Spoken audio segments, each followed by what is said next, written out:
Before we begin, we would like to acknowledge the traditional owners of the lands from which we are broadcasting today.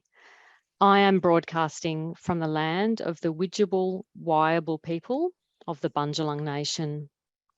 We pay our respects to elders of this land, both past and present, and extend that respect to other Aboriginal people and Torres Strait Islander people attending today's webinar or watching the recording. So welcome to this Legal Aid New South Wales webinar and live stream on how to spot a scam. My name is Bridget Barker and I work in the Community Legal Education branch at Legal Aid New South Wales.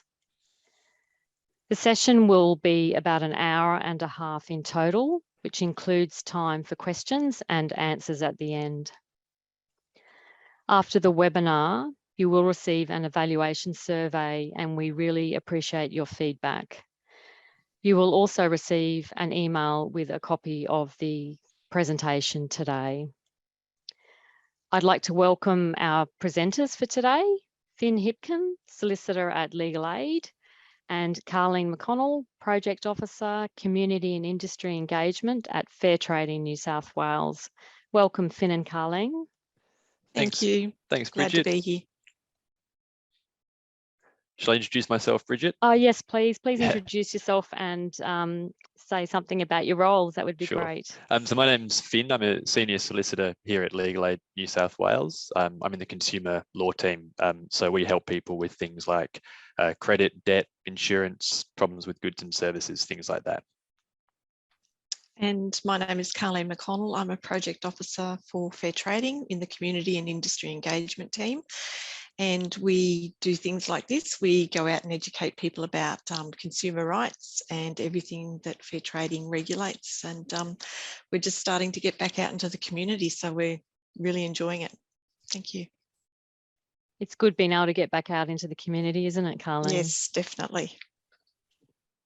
Okay, so scams target everyone. That's our first message for today. And Carleen is going to speak to you about the impact of scams and share some statistics. Yes, well, as you can see on your slide, $381 million lost so far to scams this year, which is astonishing. Most money was lost to scams sent by phone calls and texts, over 110 million, followed by email, 48 million. So it's really easy when you get an email to click on the link and that's how your money's lost. The most money lost by people over 65 was 82 million, followed by 45 to 54-year-olds, 58 million. And it's not men or women, it's both. It's men, 59%, women 40%, who were vulnerable to losing money to scams this year. So it's just astonishing. Thank you. Okay, there are many different types of scams out there, and Finn's going to talk to you about these. So look, as you can see, there's so many different types of scams out there, all with the sort of sole aim of getting your money unlawfully. Because there's so many different types, you sort of never know what you're going to get. So it's important to sort of look out for some of those key indicators and sort of be aware as to when you get communication, whatever it may be. The top 3 scams causing the greatest financial harm to Australians last year were firstly investment scams with $701 million in combined losses. And that's only people that reported these issues to ScamWatch. The real figure is probably a whole lot higher. These scams involve promises of big payouts, quick money, guaranteed returns on investment, things like that.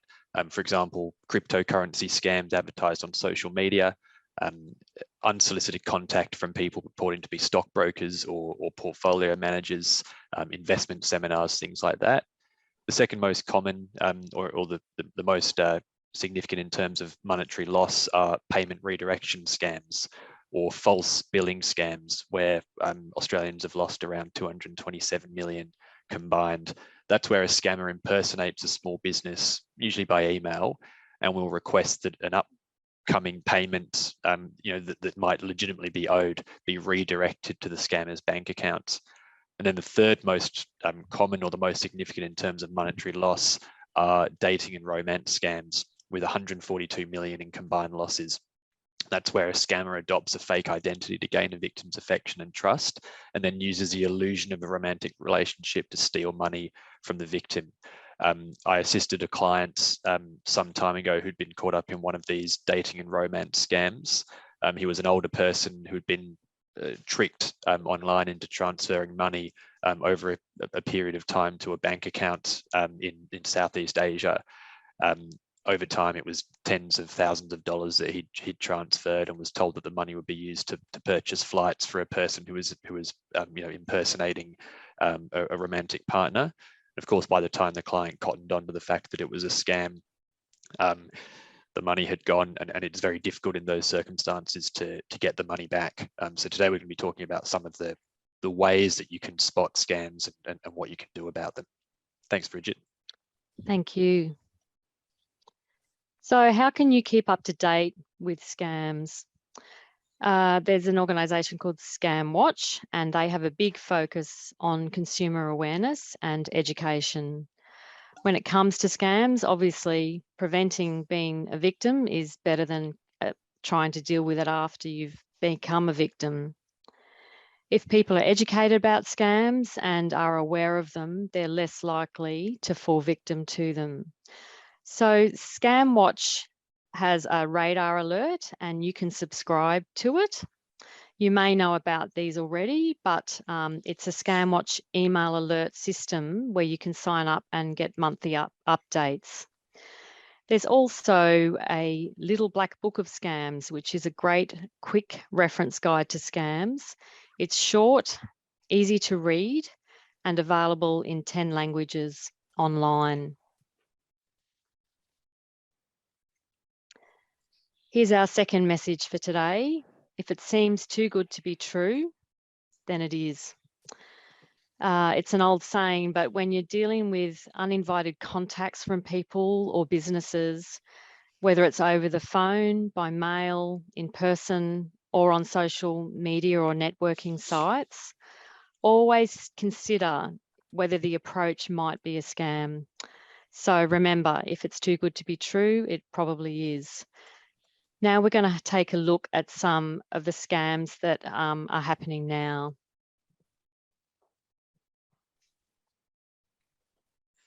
All right. So this is a scam or an issue that's been in the news quite a lot lately, and it's the Optus and the Medibank Private data breaches. So you've got two things. You've got the data breach itself, where people have stolen information from these organizations, and then following up from that, you've got subsequent scams. The scammers may not be connected in any way to the initial data breach, but they're taking advantage of what's happened to trick consumers and people into sending them money.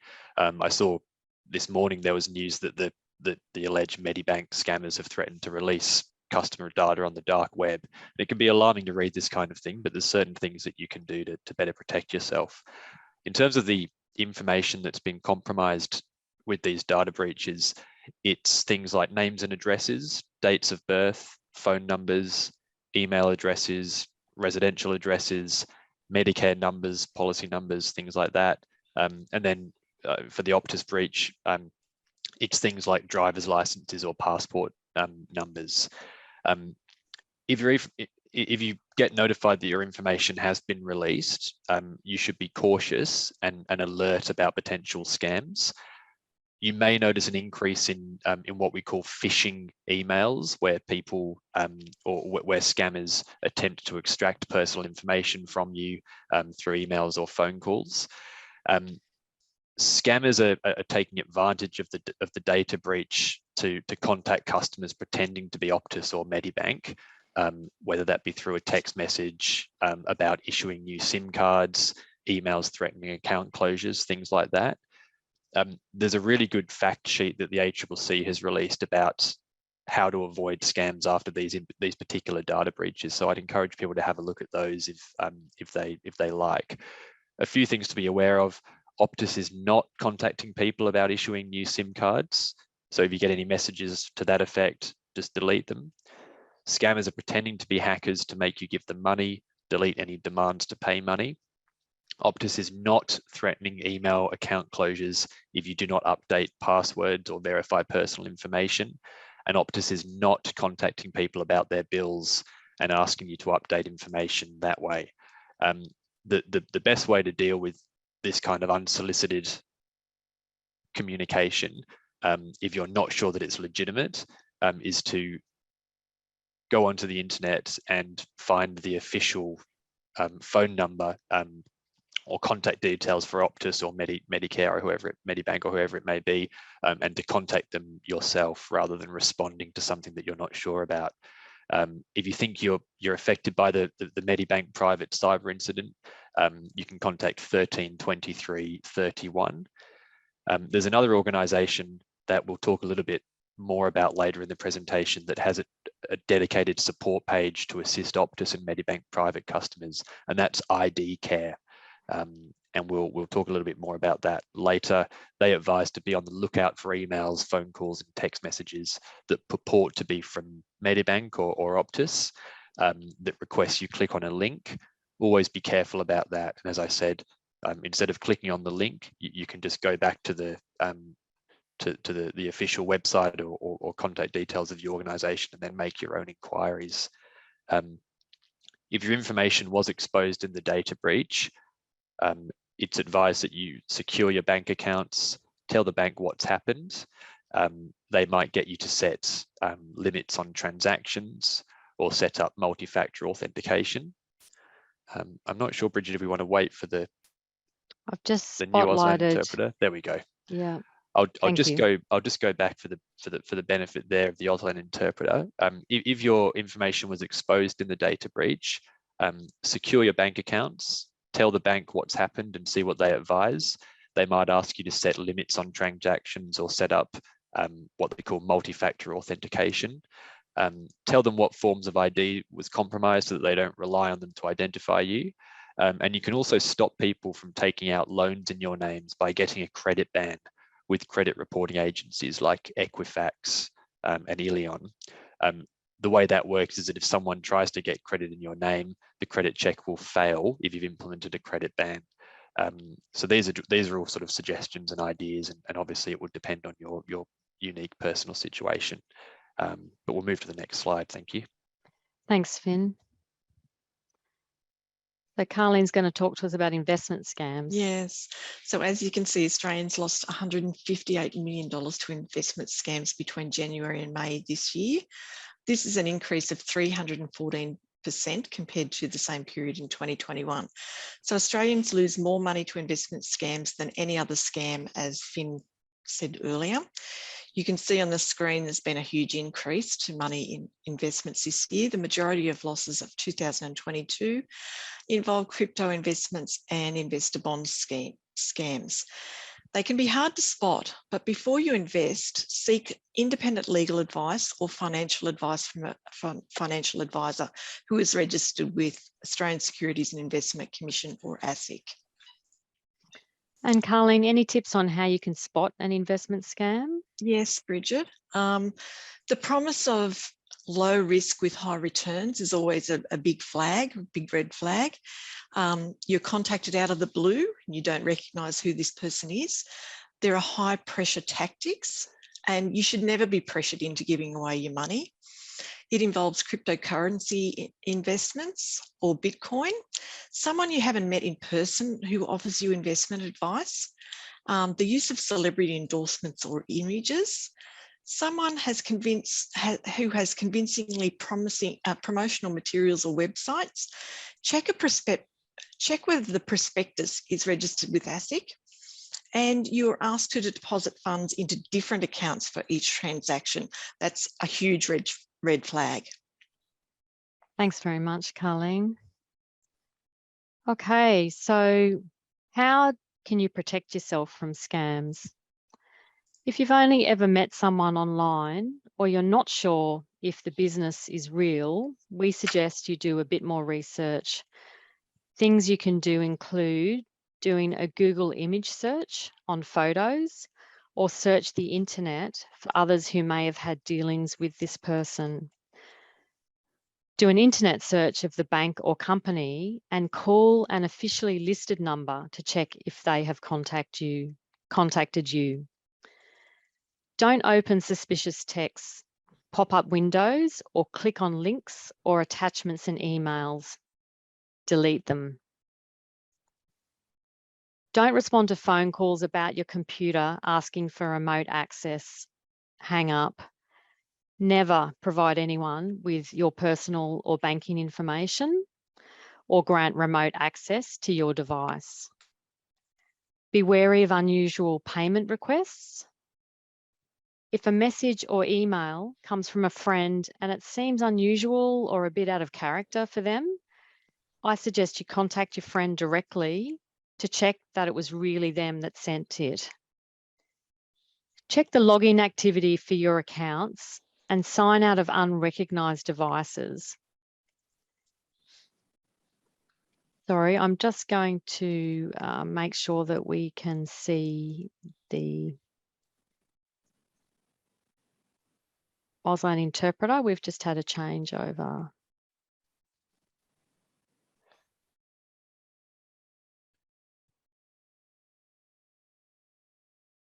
Yes, I can see him. Yeah, You I can? think he's there, Bridget. Yep. Yeah. Oh, okay, great. All right, excuse me. Check your social media accounts, update your passwords, and do privacy and security checks.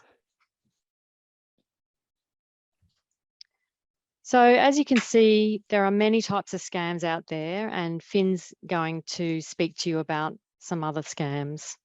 So I'll talk a little bit about missed calls or voice message scams. By way of example, I had a client who had received a notification purporting to be from DHL in relation to a package that was to be delivered, clicked on it, and later found out that a credit contract had been taken out in the client's name.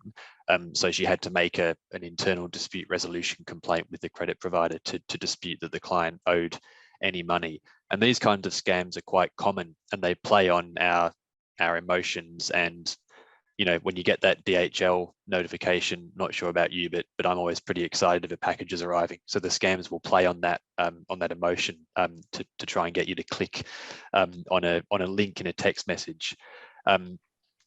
It's the most frequent way scammers approach people, through telephone calls or text messages.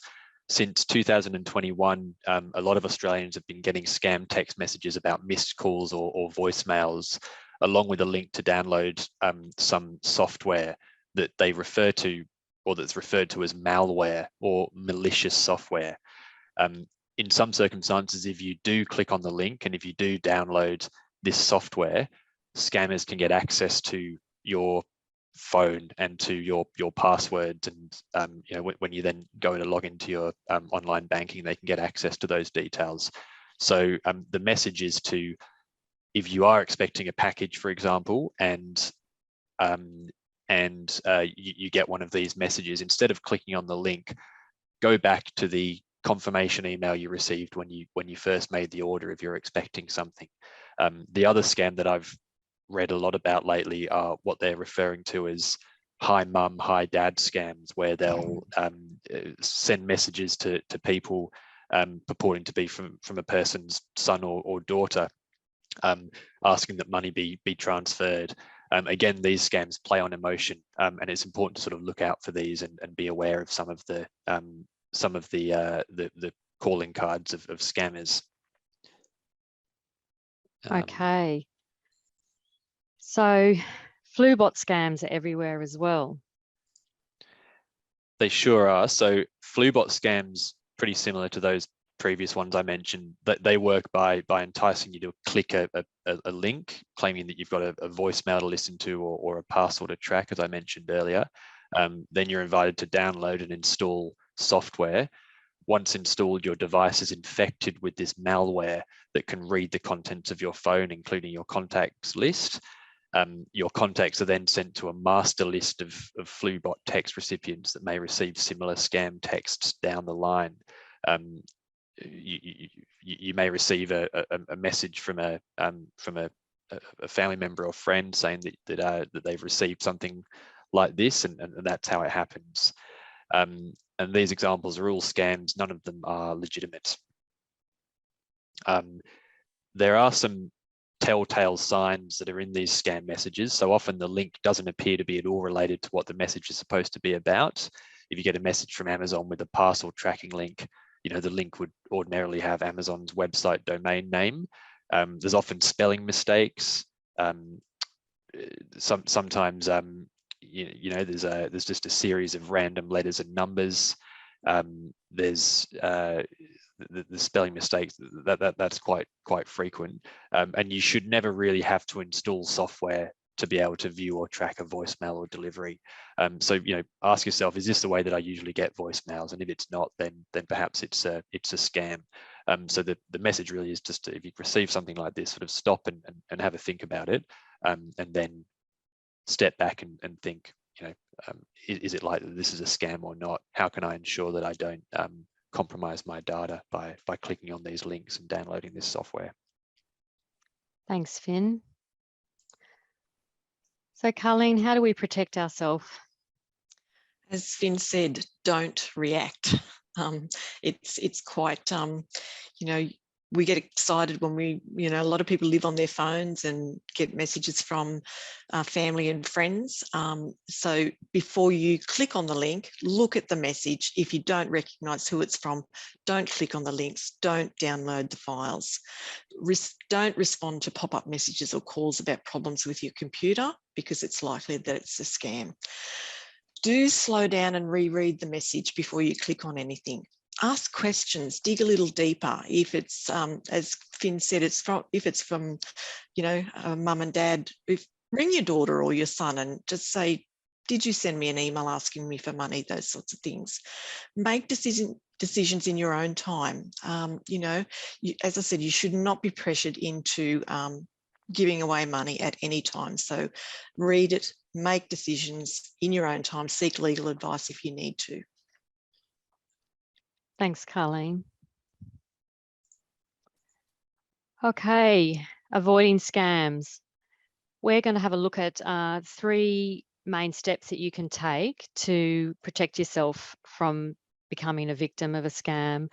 And these are to protect your identity and personal details, to do your own research, and to get help and report the scammer if the worst thing happens.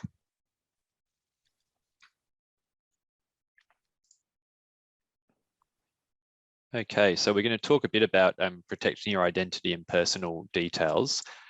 What can you do if a scammer does, in the worst case scenario, happen to get access to your bank details? Call the bank immediately. They can put a hold on your account. The sooner you report, the easier it is to lodge a dispute down the track if money comes out that you didn't authorize. Warn your friends and family. Come and speak with a solicitor who can go through your options in a bit more detail. Report to ScamWatch, and then I'll let Carleen talk about the fair trading point. But what I'll say as well is that there's a difference between situations where scammers illegally access your details and make transactions without your consent, versus the other situation where you're scammed into making the transactions or transfers yourself. So I spoke about the client who had transferred money pursuant to a romance scam. Because that person had willingly transferred the money, had clicked send on the money on his online banking, even though it was a scam, the bank had done nothing wrong in that particular situation. So you have to sort of show that the bank ought to have been aware that that the person was being scammed in order to claw your money back there. So there's a bit of a distinction there. But look, I'll go back to Carleen to talk about how to report this kind of thing to New South Wales Fair Trading. Yes, thanks, Finn. It's simply by calling Fair Trading on 133220 or going to our website on www.fairtrading.nsw.gov.au and report the scam, and we'll pass that on to ScamWatch and try and help you if we can, but it's more than likely that once your money's gone, your money's gone. But we'd certainly like to know about the scam. Yes, and I guess the more people that share information about scams, then the more that organisations such as Fair Trading and Scamwatch can share that information more broadly in the community. Yeah. Okay, so do your own research. Kim gets a text message asking her to click on the link provided to track her DHL package. What should Kim do? Kim should not click on the tracking link. She should go back to her original purchase and use that tracking link. Do not click on the link that's been sent to her. Kim should do the research about the company by searching their business name and reading the reviews. Call their business number, not the number provided in the text message, but the original number that you know that is legitimate. And Kim should report the scam to Scamwatch and to New South Wales Fair Trading so that we can get the messages out there that if a particular scam is happening at the moment, we can alert other consumers or businesses about the particular scam. It's easy to do when you have ordered a package, isn't it? Because you think, oh, that's legitimate. So I guess just that not reacting, holding and thinking again is the thing that we all need to remember. Absolutely. So Finn, how can the law help people? I think the first thing to note is that, you know, prevention's better than cure when it comes to scams. I've spoken about the fact that once money comes out of a bank account, there's only a few situations where a person's going to be able to get their money back, particularly if they've been tricked into transferring the money themselves. Having said that, depending on the situation, it can be useful to speak to a lawyer who can explain options that might include you know, changing passwords, reporting breaches to banks or super funds, doing checking a credit report is another way of knowing whether someone has tried to access credit in your name, and you can then request a temporary ban on the credit report to ensure that there's no unauthorized loans or applications. Other than that, you know, speak to your local police, take additional care with emails and texts. If I just flick to the next slide, please. There's an organisation out there called ID Care, and if you have had your identity stolen, you can contact ID Care to get assistance. It's a national identity and cyber support service in Australia and New Zealand. It helps thousands of people and organisations reduce the harm they experience from the compromise and misuses of their identity by providing effective response and mitigation. So for individuals, ID Care can provide a tailored response plan when a scam has occurred or an identity has been stolen, and a dedicated case manager in the event of identity fraud or scams. But I will say, you know, just to sort of hammer the point home, it's best to not be scammed in the first place, and for people to be aware of what they can do to avoid being scammed or having their identity stolen, because it's hard to unravel once it's gone ahead. Thank you. So we're running this webinar this week because it's Scams Awareness Week, and the key messages from Scamwatch are: talk to everyone you know about scams, particularly scams that you're aware of, that you know about. Ask the question, have you ever been scammed? Or what's your top tip to avoid scams? Listen and learn from each other. Let's create safe spaces to talk about scams. And keep talking. Awareness is your best defense against scams. Who else can people report to? Okay, so the type of incident depends on what agency that you need to report the scam to. So if it's a banking incident, obviously your local banking institution. If it's a Centrelink or Medicare scam, report it to Services Australia. Cybercrime, report cyber. Financial and investment scams, ASIC, the Australian Securities and Investment Commission. Fraud and theft, obviously to your local police or a local solicitor or lawyer. Image-based abuse, Office of the E-Safety Commissioner, Spam, Australian Communications and Media Authority, and tax-related scams, the Australian Taxation Office. So each one deals with all of those scams separately.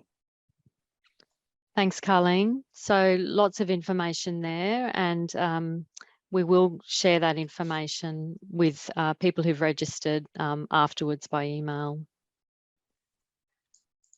Okay, we're going to check whether our audience have absorbed some of this information. So I'm going to ask you to type into the question and answer box. True or false, reporting scams to ScamWatch helps everyone.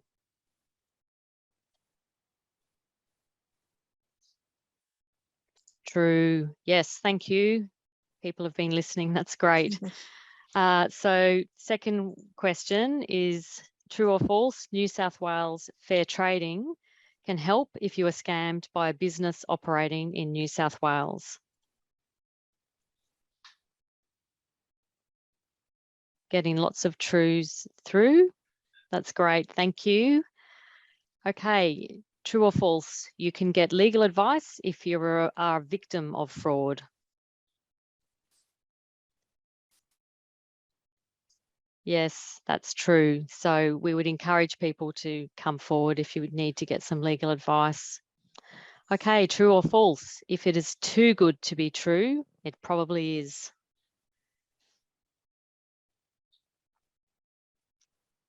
Yes, we've got a very attentive audience today. Thanks, everyone. They're all saying true. And true or false, scams can involve celebrities. If people aren't sure, you type in your answers in the Q&A box. Thank you. Someone has pointed out celebrities aren't personally involved, but their images are used, and that's a good point. Yes. That's correct. Yes, they were listening. Yeah. Thanks, everybody. Okay, so how do you get free legal help? By ringing Law Access. So the number is on your screen now, 1300 888 529. And the website, and they do have a live chat function, is www.lawaccess, as one word, .nsw.gov.au.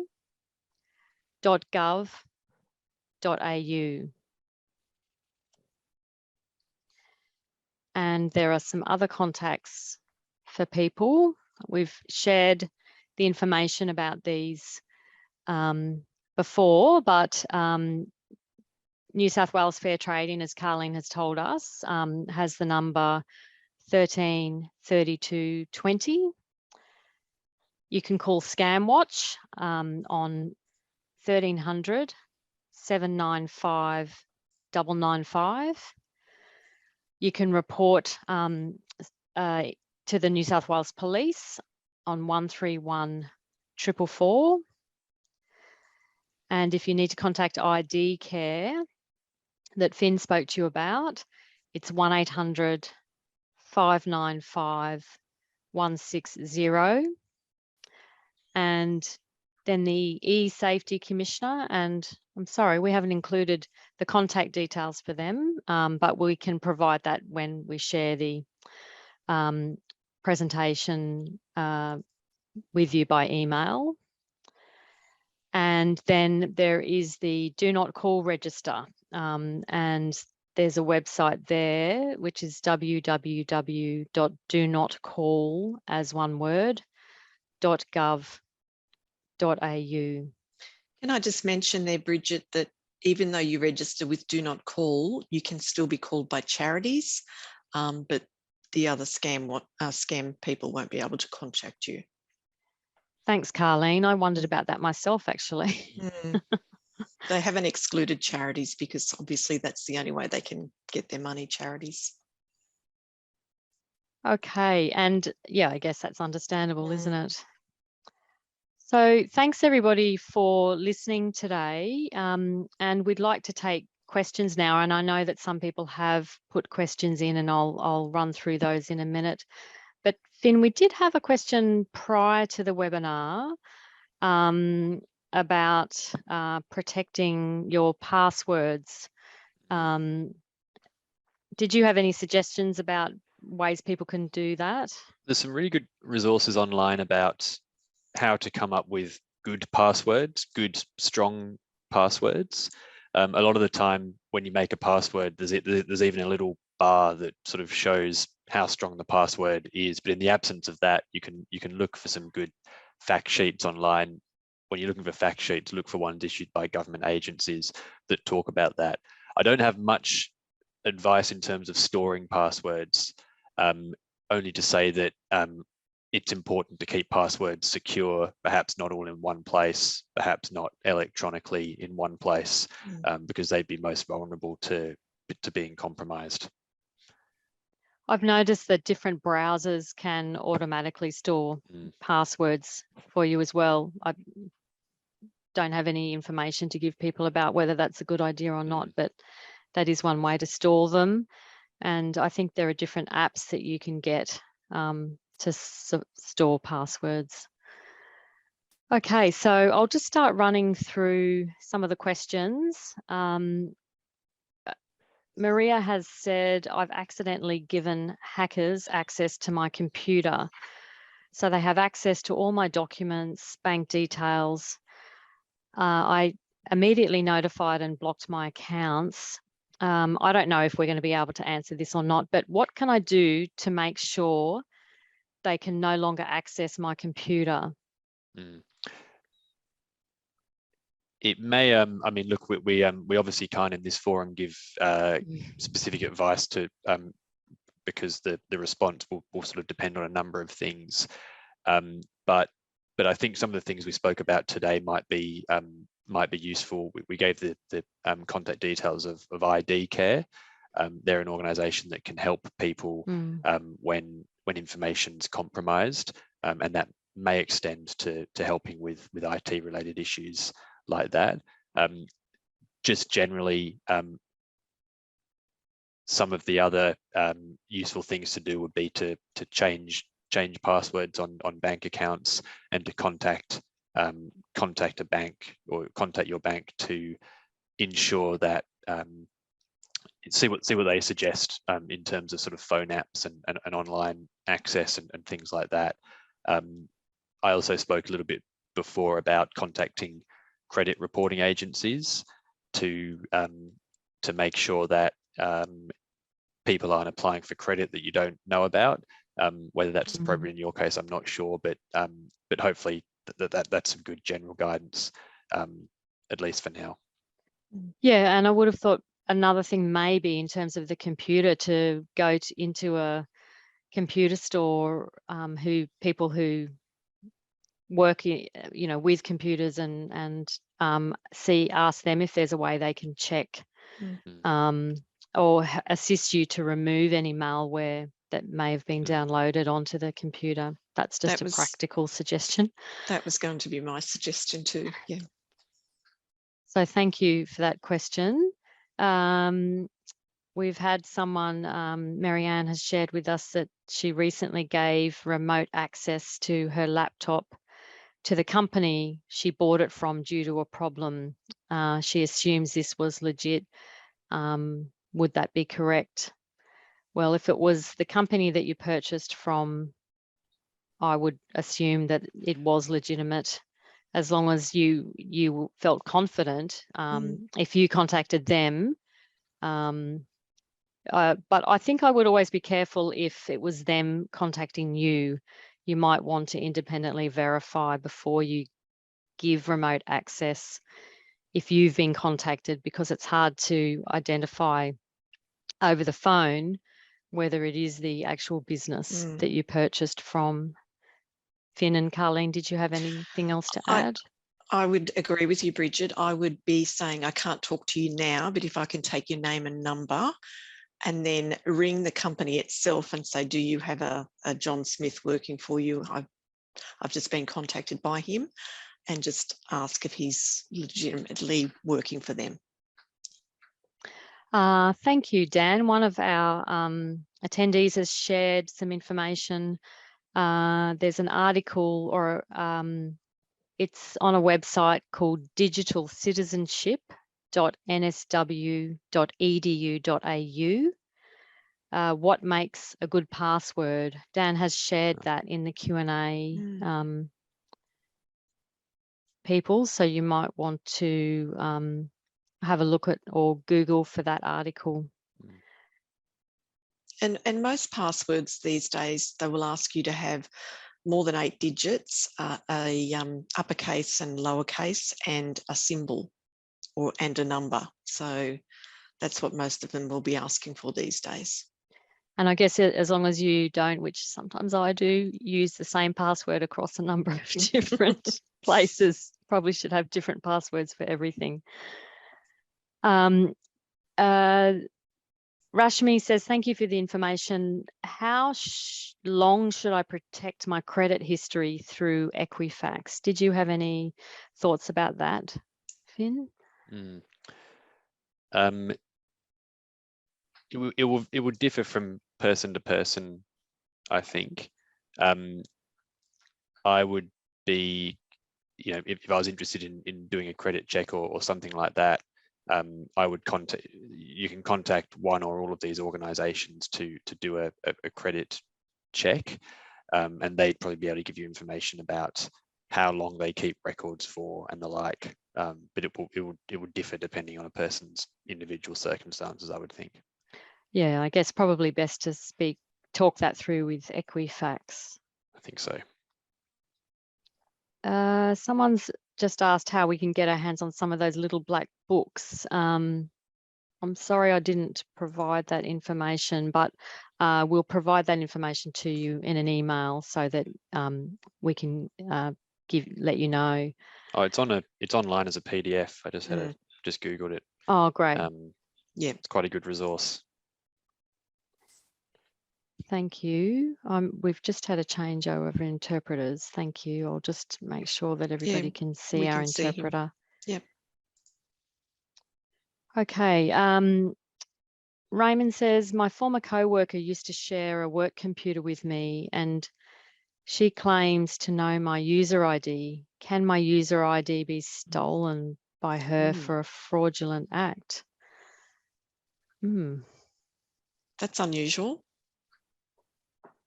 It is unusual. From an IT perspective, that doesn't usually happen.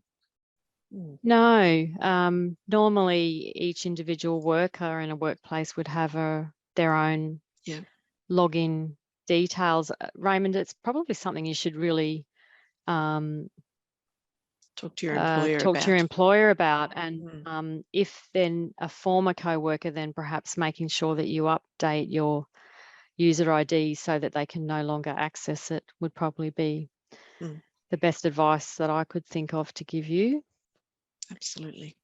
And Gabrielle has shared with us that a number of public libraries will have the ACCC's little black book of scams available in their Find Legal Answers section. So thank you, Gabrielle, because those Find Legal Answers resources in libraries are very helpful.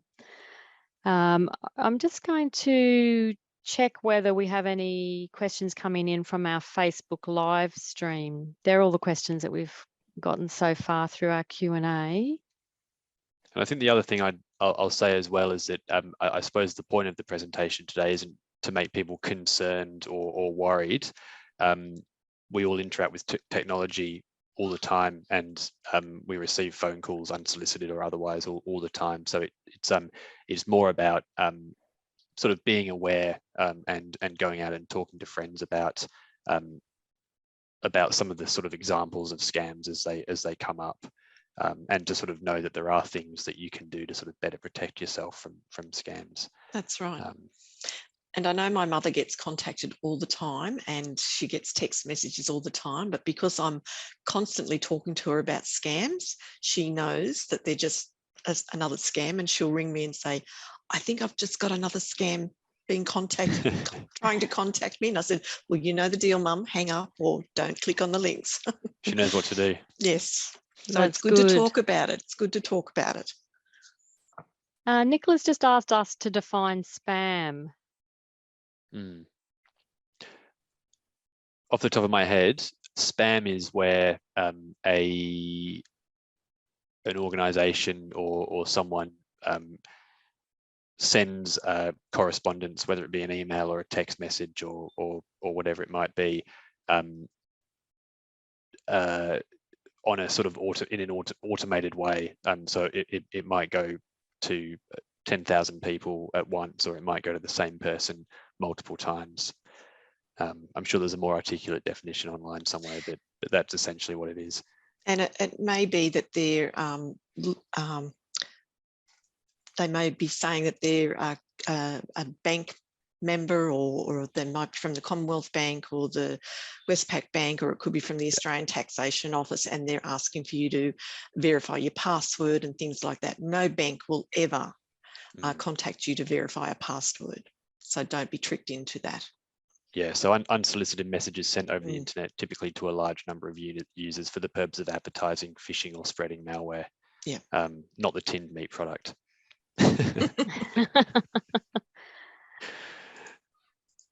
Okay, well, it looks like we don't have any questions coming through from Facebook. We did allow extra time in case there were a lot of audience questions, but we may not need that time. I guess today is really about raising awareness and suggesting things that you can do if you do happen to, unfortunately, fall victim to a scam. And because it is Scams Awareness Week, I've noticed that there's lots of information being shared via radio and on television. So it's good to take advantage of the information that will be shared this week.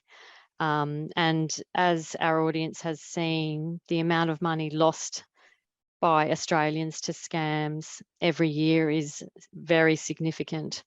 And we're running this webinar to try and help protect people from falling victims themselves. And I think I've been probably vulnerable to clicking on one of those links when I'm a bit tired or I'm a bit busy and I'm distracted by other things. So it's really good advice to not immediately react and just take time, take a step back and have a think about whether this is a legitimate contact and whether you should legitimately click on that link. And I just also add, Bridget, it's a good idea to really be checking your credit card statements as well. Go over them with a fine-tooth comb, because I know I was a victim a couple of years ago where there was money's been taken out. It started off $24 something, then $44, and then $72. And I went and said to my children, have you been using my credit card? And they said, no, absolutely not. So I contacted the bank, and it was actually someone trying to scam me. So somehow someone's got my credit card details. And of course, because it was the credit card, the bank transferred the money back in. So you've really got to be scrutinising your credit card statements all the time. Yeah, that's great advice. Thanks, Carleen. So we've just had another question come through. Do you have advice for dealing with telephone scammers? I will usually just hang up, but I do have friends who decide to humour them for a little while, but I don't think that's a good idea. Or blow a whistle. Yeah, that's right. So I'll generally hang up if something comes through, and report it to ScamWatch. I might just add too that even though you've got your name down on the do not call register, these scammers are very clever. They might ring, they might target a certain area. So if it's orange, they might ring 6362 1234. 1235, 123. So even though you're on the do not call register, they know the numbers to call. They might not know your number directly, but they'll just randomly call those numbers over and over again. Yeah. So, and the other thing around phone calls is that sometimes you will get a phone call from a legitimate phone call from a bank or insurer or whatever it may be, who have a legitimate query or concern or need to ask you something. And I think in those circumstances, it's perfectly appropriate to say, look, I'm just conscious that scams are happening. I'm going to call back on the number of the particular organisation just to be doubly sure. And organisations are generally pretty responsive to that kind of approach. And I will add too that banks are very, very good these days at finding out whether you are being scammed, and they will contact you if they know that you live in Canberra and then there's been transactions made in Victoria. They will contact you and say, have you been to Victoria lately? We've noticed there's money coming out of your account, and then they can track it. So if you do get a call from a bank, it's usually because they're worried that someone's using your details. Yeah, that's very true, Carleen. Banks have improved or extended their services, I guess. I was at a market and made a number of food purchases at different stalls in a very short space of time, and my bank blocked my card because they thought someone had stolen it and were using it. And I appreciated them doing that to keep me secure. Especially Dan, now that you can pay wave up to $100. So if someone gets your card, they can make a lot of purchases in a short period of time. That's right, without ever having to know a PIN number. That's right. So Dan, who's provided us with some great information today, has given us a definition of spam as well. Unsolicited, usually commercial messages, such as emails, text messages, or internet postings, sent to a large number of recipients or posted in a large number of places. So thank you for that, Dan. And I'm just double checking that we don't have any more questions before we close off the webinar this afternoon. Someone else's, Dan's also said you should enable multi-factor authentication on all online accounts. And that's great advice as well. And that means when you log on to your net banking, for example, you'll get a prompt on your mobile phone asking to approve that log on as an added piece of security. And also when you're making a payment to a payee, they'll ask you to, they'll send you a link to your mobile phone and you're asked to put the code in. So that's a great way of protecting yourself. Yeah, that's right. So I'll just let the audience know that this webinar is being recorded and we will upload the recording to Legal Aid's YouTube channel. And when I send an email after the webinar with the handout, I will share the YouTube link once it's available. There's a bit of a delay in that happening, but we will share that information with you. So if there aren't any further questions, sorry, there is one more. If I get a new router, will hackers still be able to access my computer? It's a bit of a technical question. I don't know if we have an answer to that. It might be best to speak with an IT or computer expert for that sort of information. Yeah, I'm not sure, I'm afraid. Yeah, I'd go to your IT specialist in your town. Yeah, I would suggest that too. And Dan said, make sure you change the admin user's password. That might be in response to something else we discussed earlier. So I'd like to say thank you to Finn and Carleen, our presenters today, and a big thank you to our Auslan interpreters and to Yasmin for managing our live Facebook stream. And also thank you to all the libraries who've participated and brought people in to listen to the webinar today. If somebody has had a question that we weren't able to get to, then we will be happy to respond by email after the webinar. Can I just say, Bridget, that, you know, when I go out and do talks and to people about scams, some people come up to me after the presentation and they say, I've been scammed, but I didn't tell anyone because I was embarrassed. Don't be embarrassed. We need to No. know. It happens to everyone, or it can happen to anyone. So you need to speak out. You need to contact Scamwatch or Fair Trading and tell someone so we can put the alert out there to the rest of the community. Yes, I would definitely agree with that. And, you know, scammers do play on our human feelings, particularly romance scams. And there's nothing wrong with wanting to have a relationship or, you know, searching A for friendship. love. And Yeah. you should never be embarrassed. It's just awful that there are people out there prepared to exploit us. Sorry, one last question. I have put a credit ban on before. Now we're advised to do the same because our identities have been exposed. What else can we do to protect ourselves? I think, without going into too much detail, it's a kind of question that ID Care may be able to assist with.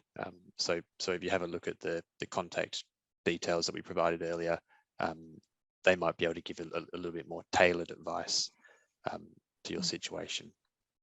Yeah, I think that's right. So thanks everybody again, and we'll end the webinar now. Thanks, everyone. Thanks, everyone. Bye. Bye.